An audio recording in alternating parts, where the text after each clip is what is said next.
So, Audley Stephenson, aka the Oddman, among his highlighted resume, spent 5 years podcasting in the National Basketball Association with his show, The Breakdown with Dave and Audley. Today, he is the Deputy Commissioner for the National Basketball League of Canada. His podcast, the Audacious Living Podcast, features business, media, sports, and entertainment figures. He's a professional speaker and a fellow Canadian. Thank you for joining me. Thank you for taking Thanks, Debbie, for having me. This is so awesome. I like the way when you said the introduction, you said the odd man. You kind of did that. I picked up on that. Thank you. That was very nice. Nice touch. Nice touch.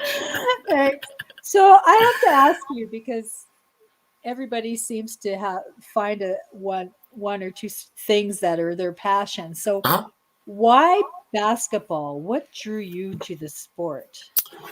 It's something that I loved as a child. I played often and always, it seemed, as a young boy. The one thing for me, and my perspective, what separated basketball from a lot of other sports is you really felt that you had an opportunity to get up close and personal. If you're watching on TV, you saw facial expressions and reactions.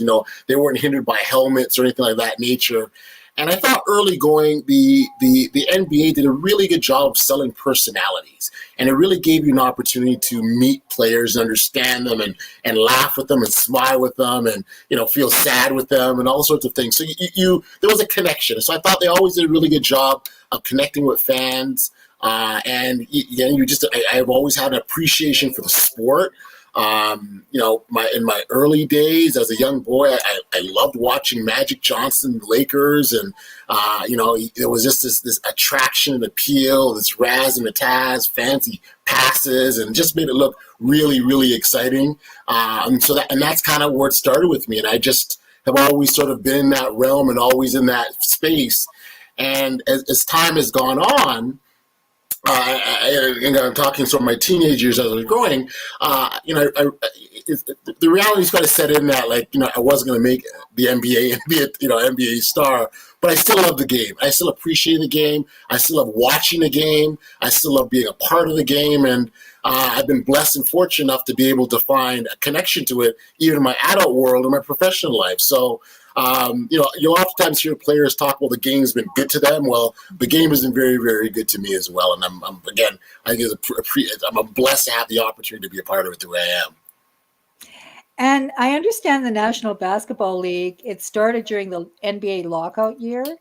And how would you describe the league, and where do your players come from? So I'll give you a little history. So NBL Canada started, during the lockout year. There was no, it wasn't a planned thing. It just happened the way. That's how things played out. Interestingly enough, so I started podcasting, and that's why I have such an appreciation for this medium, because it's also similar to basketball, sort of near and dear to my heart. And so I started podcasting in 2007. The very first podcast I had was with a good friend of mine, Dave Mendonca, and that was called the NBA Breakdown with Dave and Audley. And we focused on the NBA.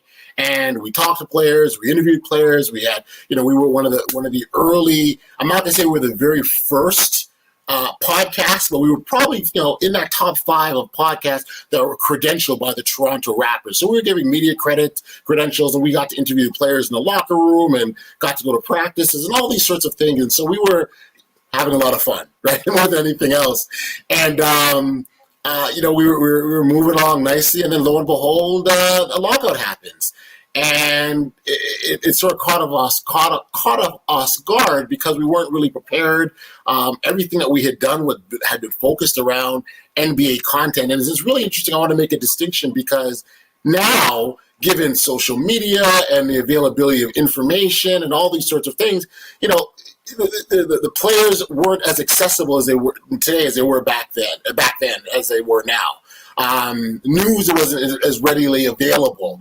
Things were just vastly different. So in our viewpoint, if there was no basketball actually being played, no games actually happening, what to do? That's kind of the conundrum that we had.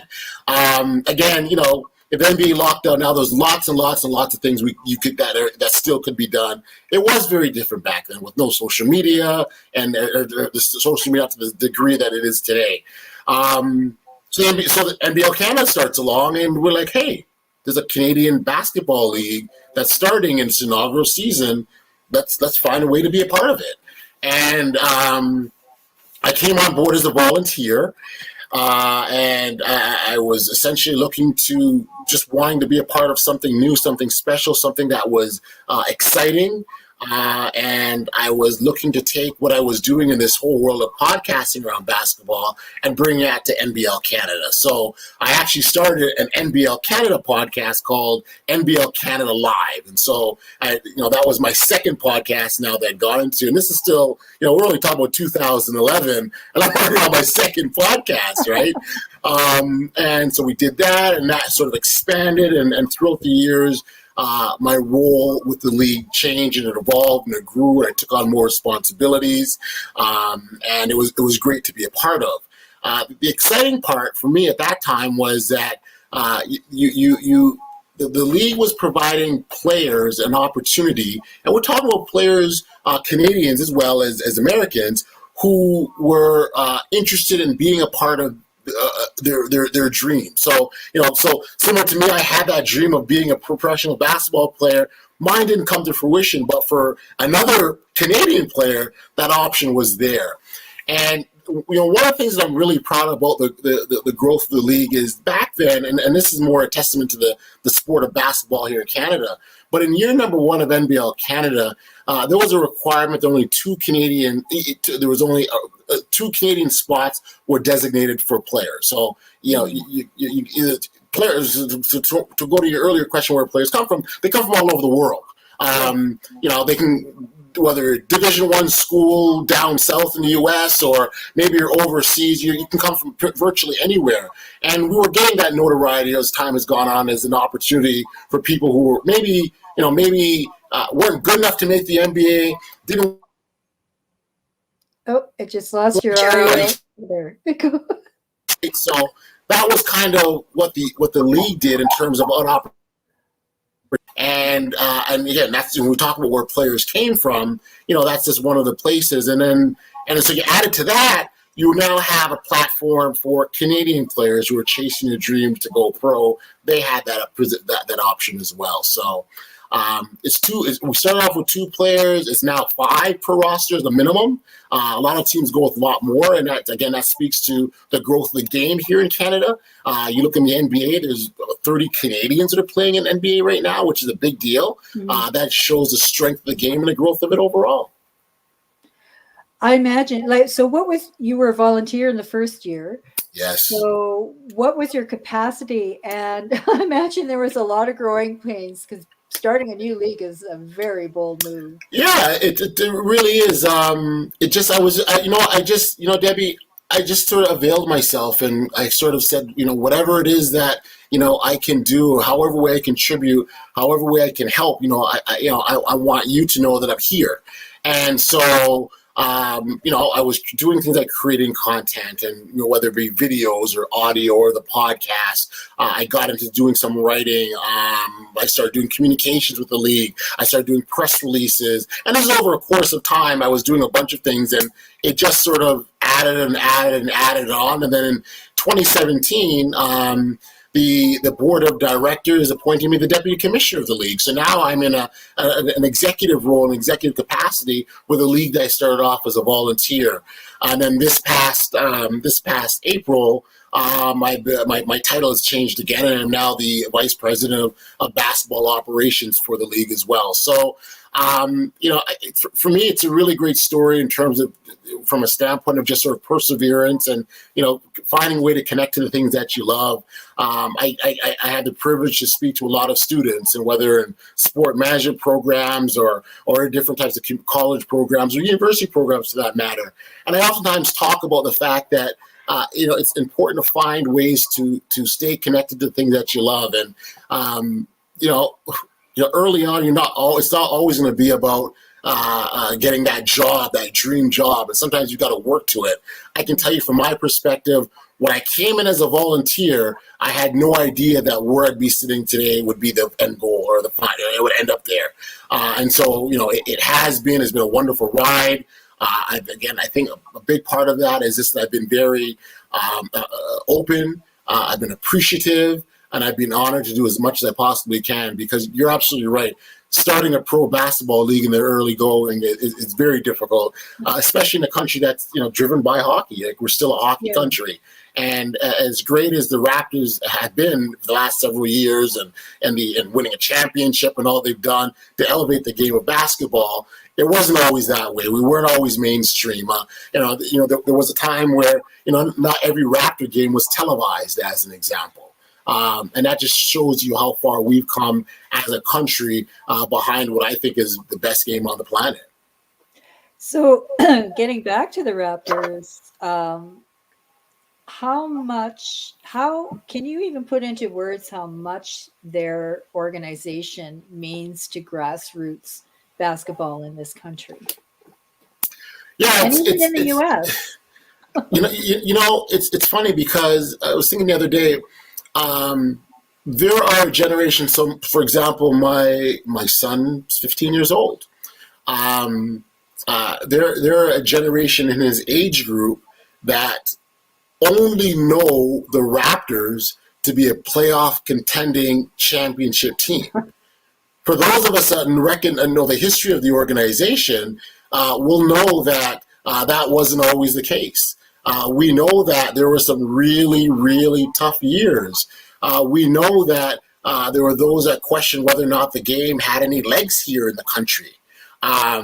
So to see the kind of shift that they've made and what they've done to establish themselves as a perennial playoff team, a strong team, being in the playoffs year in, and year in, for a young avid watcher now, has no concept of some of the things that we lived through. It does. They'll look in the history books, I guess, or YouTube it, but they won't really understand. And I think that's a credit to what the organization has done to make an about face and really change not only what they did off the court, but on the court. Very recently, Masai Ujiri has been re-signed, and he's staying with the organization. His contributions in terms of how he's helped shift an organization, the culture. Now they're part of, not just the sports world, but now we're seeing it getting involved in social commentary and issues that are affecting people's day-to-day lives. They're on the forefront. So, the impact of the Raptors goes well beyond the basketball court. I think they're a phenomenal organization, a model organization, and really showing the rest of the world that this is more and greater than just sports.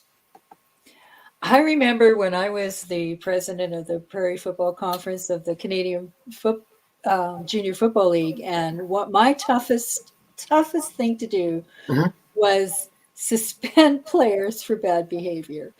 Usually it was on-field aspects. When they got thrown out of a game, they were up for suspension. Yeah. When, as a deputy commissioner, what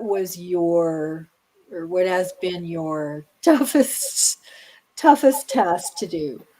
That's the part I hated the most, actually. I can echo with you. I absolutely hated it because, these players, they're here chasing a dream, and they're not bad people. Yeah. Sometimes when you have to do it. No, you absolutely have to, and I get it. It's just the part you hate. But what happens is they oftentimes, you think about it, there's so much emotion in sports, and in that moment, you get caught up in the emotion and you make poor choices. And I absolutely agree with you. You have to be accountable to those choices. You have to answer to them, and you have to own them and take ownership of them. It's just really, really tough, because you sometimes, fans will watch and see this, it's a split second moment, and he's this kind of player and he's a terrible player.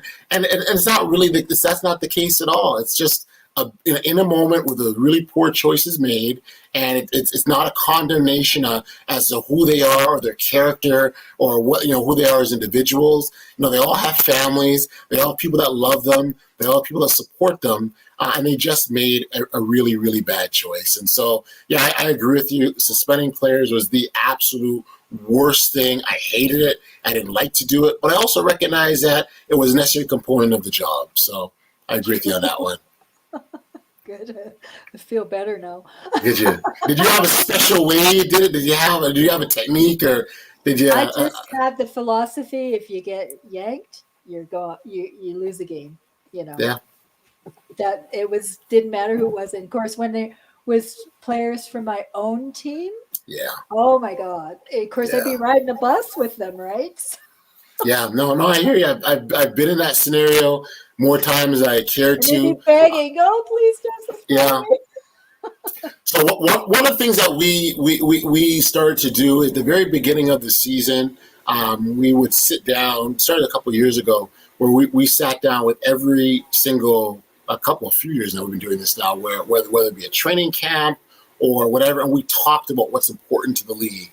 Talked about what the things that the league stood for, the integrity, and how we wanted the players to carry themselves because they represented us in the community and on the court, and the importance of the engagement and interaction with the fans, and the importance of that relationship, because how critical it was to our league's success. And so we recognized early on that was a vital and necessary component. I probably should have sat down and looked at the number of suspensions where we saw a drop off or not, or the behavior on the court where we saw a difference in that. But I think our teams do a really good job of bringing in character people. I'd be a liar if I said we got it right all the time, because that's not the case. But I think by and large, I'm extremely proud of what the character of individuals that have joined our team and have been a part of our organization. Sweet. So, with basketball, I mean, obviously we're in Canada, hockey is big, the CFL is big, and basketball is getting quite big. Yeah. For those who might not know or might want their kids to play, where does the sport begin at the grassroots level? What opportunities are there in Canada? We are seeing just an explosion of grassroots opportunities at the community club level. I think back to when my son, I was here now, we're just chatting about an hour ago, and I think I asked him out of the blue, how long have you been playing rep basketball now? Because he's been playing for several years, and the very first program that we did, it was run by a minor basketball association in my area, and they ran what was called a small ball program. Okay. He was 7 years old, and what it was is you had a coach who served as the lead instructor, and you had fathers, or there were some others as well, so parents with their child, and it was very interactive. So the coach would say, okay, throw a bounce pass to your son. And you sat across and you threw the bounce pass, and the kid would throw it back to you. And it was this echoing thing that went on. And that was his very, very, very first exposure. They used to have this. They had another thing. Obviously the basketball room was too high for the kids to shoot that high up. Right. So they had this extension where they kind of brought the hoop down, and all the kids got in line and they took turns shooting free throws. And that's where it started.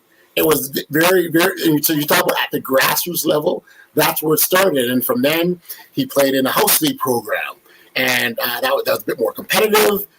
Kids got to understand the structure of the game a lot more, and that was that next level. Well, the level after that was the rep program, where it's highly competitive. You've got to be skilled. That's where you get in the whole thing of trying out, right? The two previous programs, you signed up, you're in. When you get to the rep level, you've actually got to try out. You've got to make the team. You've got to compete for your spot. You've got a coach that's running plays, that's running practices. This is kind of the evolution. So there's lots and lots and lots of community clubs that exist. And again, that speaks to I think any sport, it does need to have a grassroots start. to have any sort of real. I mean, I put hockey aside because hockey's at a different level, but Right. and it still has a grassroots program. But I really do think that's where you start if you're trying to start a growth sport, and there's lots and lots of opportunities. So, where is there any plans to expand the league in Western Canada? Yeah, It seems all the basketball's in Eastern Canada. no, and that absolutely always been on the league's radar. We are the National Basketball League of Canada, but until we're across Canada, we're not truly national, and so that's always been recognized as a desire of the league to do so.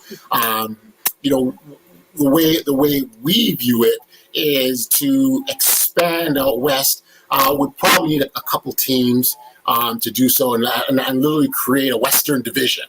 We've got teams in the Maritime, we've got teams in Ontario, but to go with, say, one team out west, it is a bit more challenging when you talk about travel. And, I think, we haven't looked at all the costs of flights this year coming out of a pandemic. We'd imagine that, travel costs are going to be elevated as well. So the plan always still is there. One of the things that we absolutely want to do is solidify our existing base and solidify where we're at, but absolutely growth and expansion out west is always an interest of our league.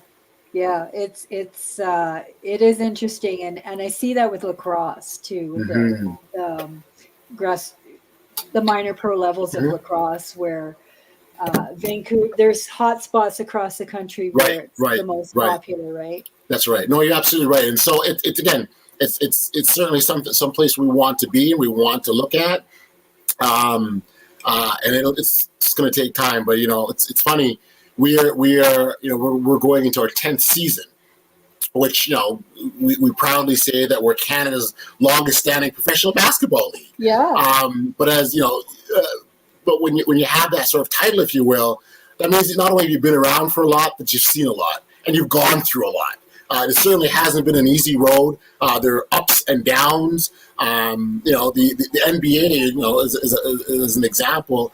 Many forget that, as a basketball league, they went bankrupt twice, right? And so there's a lot that they had to go through to get to where they are now. Look where they're at. And so, we look at that, examples such as that, and not to say we are the NBA of Canada, but we certainly have something to grow and aspire to. Oh, wow. That's great. So, let's talk just a little bit about your podcast, Sure. The Audacious Living Podcast. So I'm assuming the name of it is a twist on your own name, or does it reflect your philosophy? Yeah, it's a pure coincidence. There wasn't an attempt to make a connection to the name Audley. Your latter is probably more accurate. It absolutely is a philosophy and a way of being in terms of how I live my life. I sat down last December-ish is when the podcast started. So just before that, I really started to look at the things that were important to me. We were now in the height of COVID. The pandemic took everything away from us. There wasn't any option to do anything because we couldn't.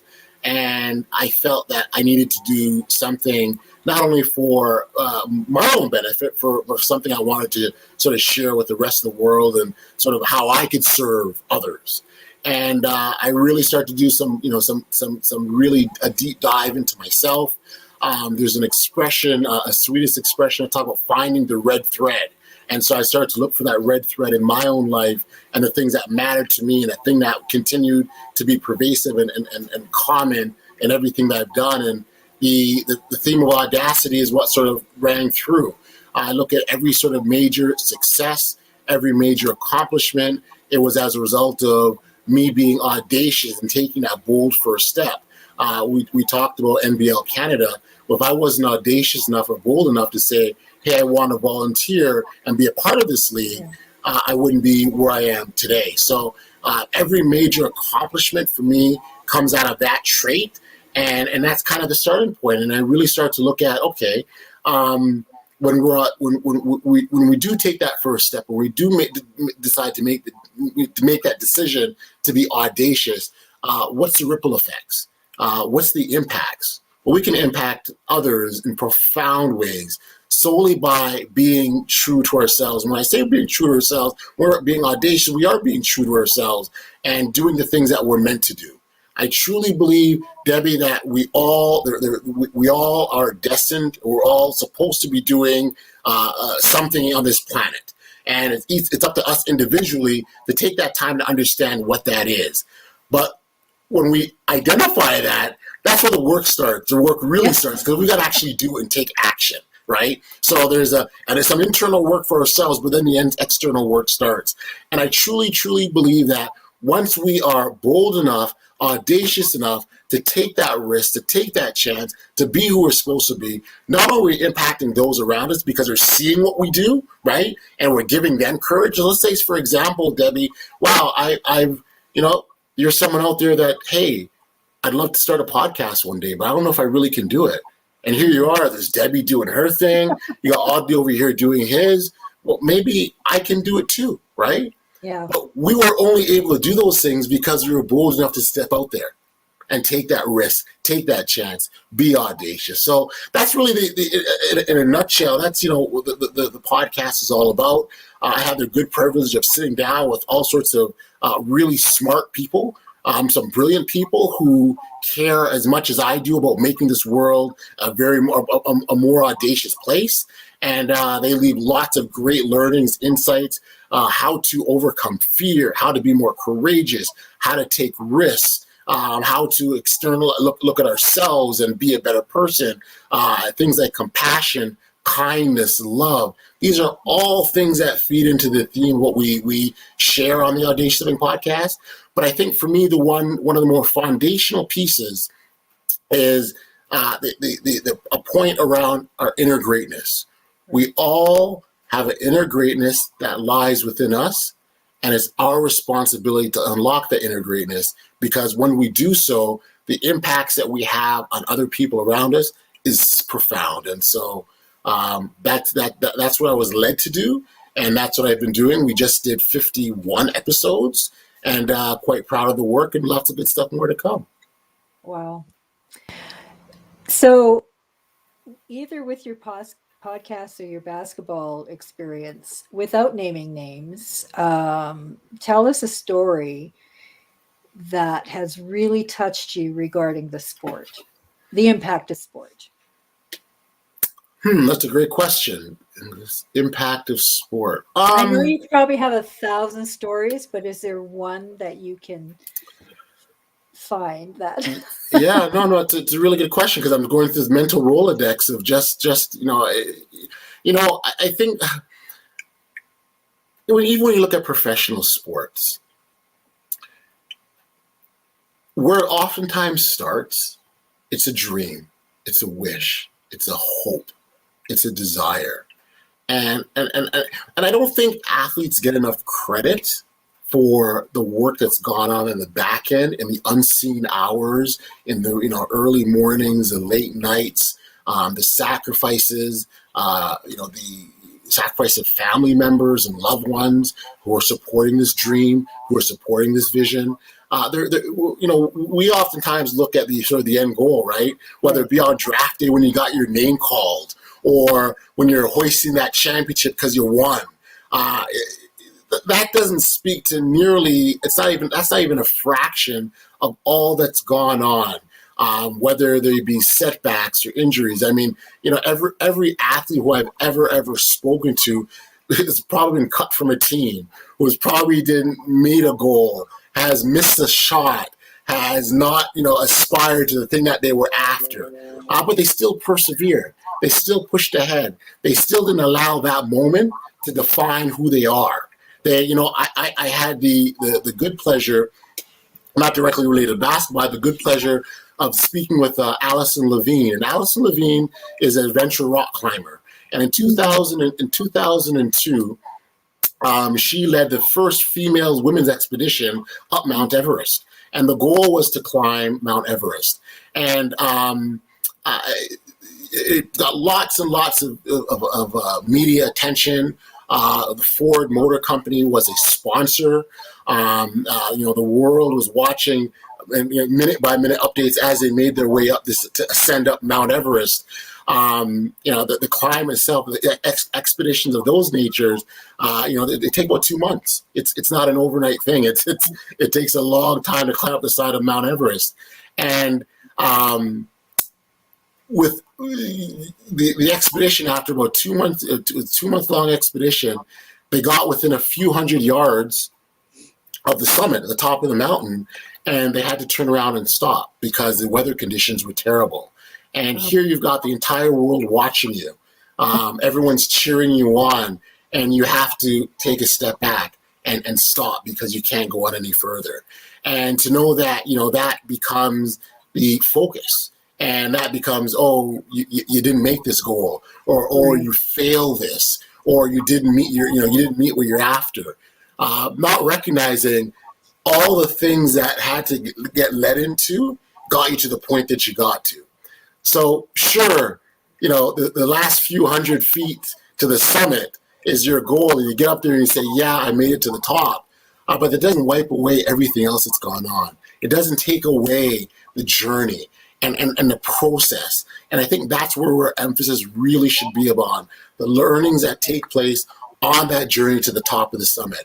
And to the point where whether you get to the summit or not, that's not the focus. Sure, it's there. It's nice to say you got to that end goal, but all the things that happen along the way, that's what we should be, our focus and attention should be on. That's where I find my motivation from. That was what truly inspires me. That's where the learnings come from, because in that time, you're going to fail, you're going to succeed, you're going to fall down, you're going to get back up again, you're going to be told that you couldn't do it, you're going to have moments of doubt. The imposter complex is going to feed its way in and tell you that you can't do it. You got to find a way. All of those things are going to happen. And it's that inner resiliency, the ability to persevere, the ability to push back past those things. That's what's going to lead you to truth. So for me, that's where it continues to be, and it motivates me, it inspires me. Oh, that's wonderful. So, in closing, I just want to ask you, where can somebody watch those NBL games? One second here. That's okay. Where can somebody watch the NBL games? I don't know. I must have been. Second here. Try this again. Okay. I can hear you. Oh, now I can. Hello, you there? There you are. You there? Oh my goodness. Yeah, no, this is so weird. Oh my God. Conversation, all of a sudden it just chipped out on me. How's that? There. How are you? Okay, I'm gonna try something different. Let me take this off. Can you hear me still? I can. Yes. Okay, so let's keep going. Okay. I've got a feedback on me, but where can somebody watch the NBL games? So all games are online. Many of our we actually have a NBLC Live is where all our games are hosted. We've got a ton of games on YouTube as well through the league's YouTube channel. But we've got our own platform as well. It's nblclive.ca. Awesome. Thank you so much for being here and taking the time. Thank you for having me. This has been a wonderful chat. I'm glad that you reached out. I appreciate that, and to your listeners, I say thank you as well. If there's anything that at the end of our conversation you walk away from, again, it's just take those risks, take those chances, don't hold back. The last thing that you want to do is live a life of regret, live a life of wondering how what if. At the end of our days, when all is said and done, you want to be able to know that, hey, look, there was something out there, and forget whether or not you got to the top of the mountain or not. At least I tried. I made that attempt. And so that would be my final message to our listeners. Debbie, thank you for reaching out to me. Thank you for having me, and all the best. Thank you. Thank you. Take care.